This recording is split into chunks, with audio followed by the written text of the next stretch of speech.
Hi everyone, welcome back to Teaching Triumph. And in the last video, I shared what are some of the common reasons that I hear people give when they're asked why they chose teaching and why they became a teacher. And in this video, I wanted to share with you which of those reasons apply to me and are my why. So in my initial list, actually, I didn't put this one because I don't often hear that from a lot of people. I actually feel like I'm the only one I've ever heard say this, and that is that I love teachers. I really like teachers. I like working with teachers.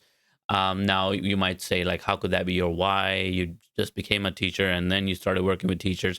But when I say I love teachers, I have a personal anecdote that I'll share. Like, I always respected teachers. So I grew up in a culture where teaching was viewed as very important and deserving of a lot of respect. In fact, a common thing I heard growing up was respect your teachers more than your parents. So for me growing up, this was kind of like the environment and the messages that I heard. And I was a teacher pleaser. I always wanted to please teachers and I always looked up to teachers. And I think also because my family dynamic, I looked for role models outside of the house, and teachers were naturally the role models. My dad migrated to the United States when I was only 2, and I went to an all boys middle school. And in middle school, I remember only having male teachers, and I think they became my role models. And I also felt I had really good teachers. They were really trying to help me, and they were really nice and kind to me. And I always just really looked forward to being in school around them. It is no surprise to me that I chose teaching because I always wanted to be like them. And this feeling for teachers kind of continued in high school for me also. I moved to the United States when I was starting high school, and in ninth grade all the way through 12th in a school that I will not name in New Jersey. I loved my teachers, all of them. I know for a lot of people, they always can name a teacher who harmed them in some way or was not nice to them. For me, that's a really hard thing to do. I just haven't really experienced that. And if I did, it was overshadowed by all the positivity and love that I felt I was receiving from them. So I think it's a love of teachers. But an added twist to that is both of my parents dabbled in teaching. So my mom, while she was raising her 2 kids by herself in Pakistan, she was one of very few women in my neighborhood on my block where I lived who was educated. And therefore, she actually started this like tutoring program, which entailed people sending their children to her to do homework and stuff like that because there weren't other women in the neighborhood who knew how to read and write. So I always saw my mom teaching kids who would come after school around 4 o'clock after lunch. They would come, they would gather like 5 or 6 students, some of them my friends from the neighborhood. She would be sitting with them and helping them with their homework. And I saw that every day. And she earned some money doing that. It supplemented our very limited income and resources. And my father, who had moved to the States during my entire childhood, I barely saw him, I think once. From the stories that I heard of him, he had also been a professor. The term they used was lecturer at a university before he became a journalist, and then he moved out of the country. In fact, I distinctly remember in Pakistan, there was this trend or a common practice where where outside of your house there's like a nameplate. There's like not just your house number, but it actually has your name and your accomplishments listed under it. And we had one with my dad's name, who wasn't even living there with us, but our little address plate or nameplate, whatever you call it, was posted right next to our door, and on it it described him as a lecturer with some degrees. His name was there, our address was there, and what he has accomplished. And one of those things was a lecturer at, I don't know, some school. So all that is to say is that I love teachers. I saw teaching a lot. I saw teaching at schools that I attended, and I saw teaching at home. And it was also a part of a culture where teaching was just elevated as a profession. So I just wanted a piece of that. I just wanted to be a teacher also. And call me delusional, but I always just felt that teaching had this status across all cultures and societies where like everyone respects teachers. And I kind of wanted that respect. I kind of wanted that status. I know it sounds silly to associate status with teaching because we often associate status with financial gain, and teaching doesn't give us a lot of that.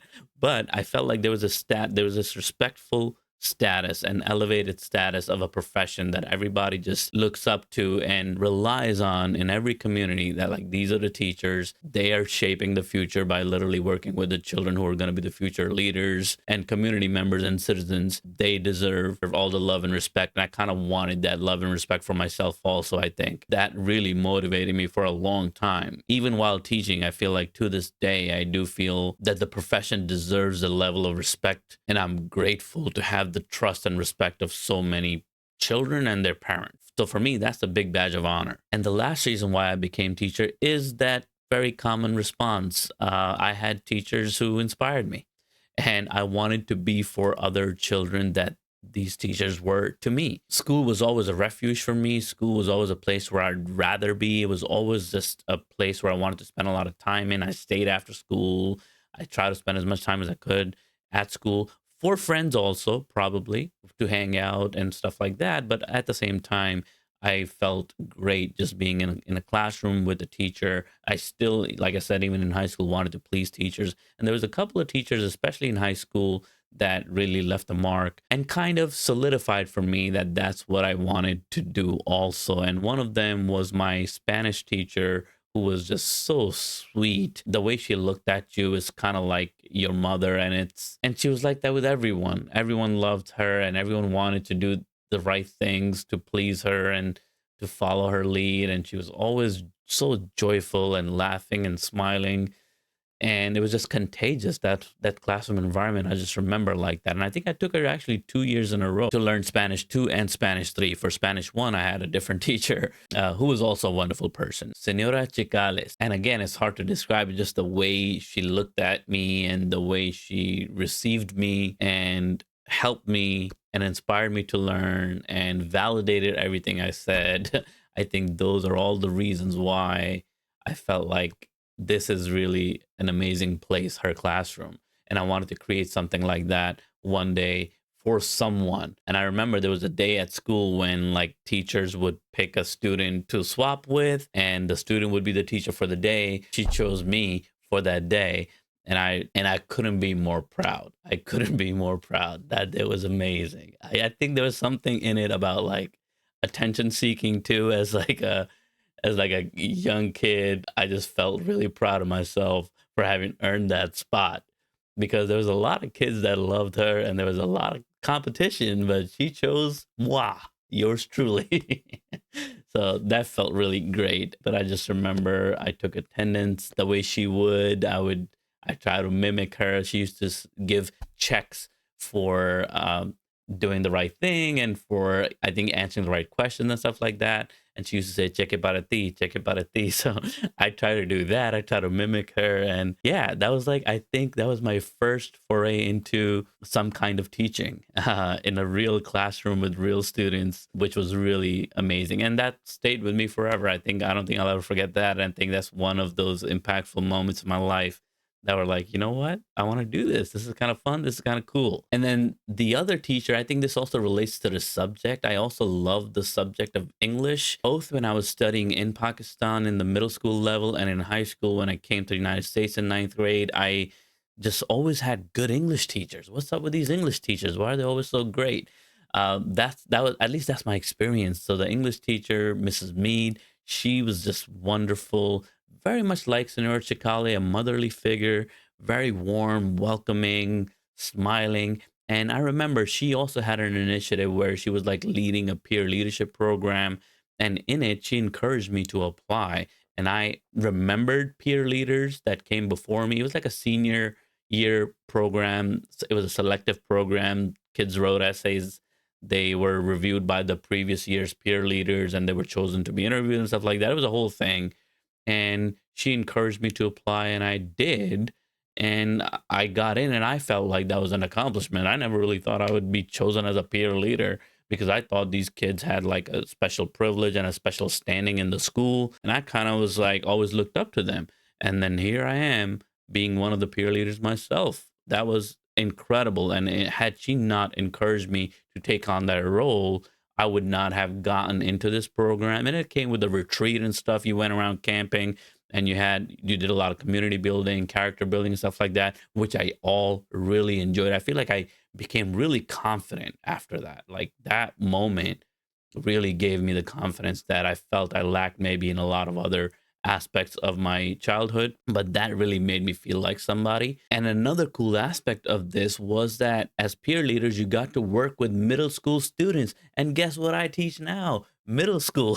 So that was my first time stepping into, as a senior in high school, a middle school. That was our local middle school. You got to work with, they had like an advisory period or something at the middle school where they chose some students to work with these senior peer leaders that were coming from high school. And the kids really looked up to us just by default. So we came in and we did some of our community building activities that we had learned through the peer leadership program with them to build kind of relationships and be positive role models. I think that was the main goal of that program.